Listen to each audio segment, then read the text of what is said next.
BRS నేత గట్టు రామచంద్రరావు మీడియాతో మాట్లాడుతున్నారు. ఇందిరమ్మ రాజ్యం అంటే ఇందిరమ్మ రాజ్యంలో చెప్పులు క్యూలో పెట్టడం, క్యూలో నిలబడటం, ఎండకు రైతు పడిపోయి చచ్చిపోవడము, స్పృహ తప్పిపోవడము, రైతులు కొట్టుకోవడము, చెప్పులతో కొట్టుకోవడము, ఇవన్నీ ఆ రోజులలో నేను చూశాను. నా చిన్నతనంలో చూసేవాళ్ళం ఇందిరమ్మ రాజ్యంలో.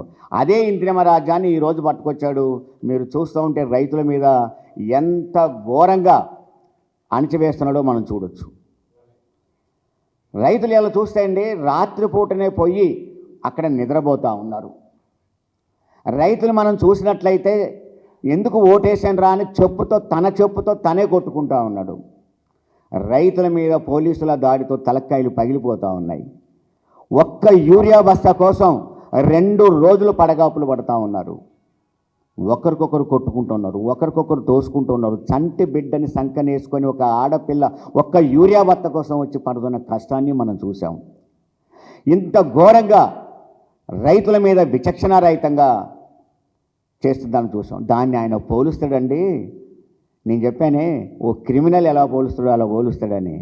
రైతుల క్యూలాట సినిమా హాల్లో టిక్కెట్ల కోసం నిలబడ్డప్పుడు ఉన్న క్యూలు ఆయన జ్ఞాపకం వచ్చినాయట. అంటే ఆయన బ్లాక్ టిక్కెట్లు అమ్మిన రోజులలో ఏవైతే ఉన్నాయో అవి జ్ఞాపకం వచ్చినాయట క్యూలో రైతులను చూసి.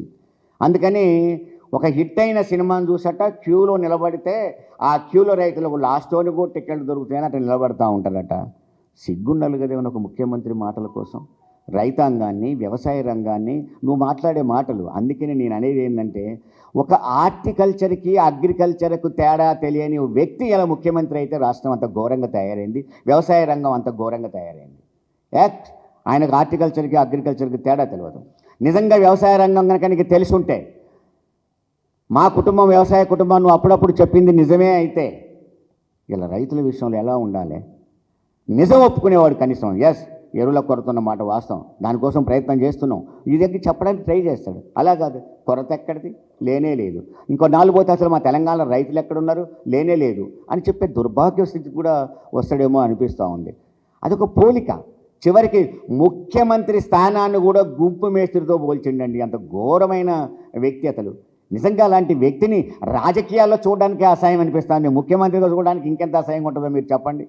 అలాంటి వ్యక్తిని ఎలా భరిస్తున్నారో ఆ కాంగ్రెస్ వాళ్ళు, అంతో ఇంతో రాజకీయ అనుభవం ఉన్నోళ్ళు కూడా ఎట్లా భరిస్తున్నారో ఈయన ముఖ్యమంత్రిగా అర్థం కావట్లేదు. చూశాను నేను. ఆ ముఖ్యమంత్రి వస్తుంటే పక్కన లేచి కూడా నిలబడతలేడు కనీసం. అలాంటి స్థితిలోకి నెట్టబడ్డాడు. అయినా సరే అతను ఇంకా కాంగ్రెస్ పార్టీ భరించడం అంటే ఆత్మహత్య చేసుకోవడం తప్ప కాంగ్రెస్ పార్టీ మరొకటి కాదు. అలాంటి వ్యక్తి ఇవాళ కాంగ్రెస్ చెప్పిన దానికంటే బీజేపీ చెప్పిన దాన్ని ఆయన అంగీకరిస్తున్నారు.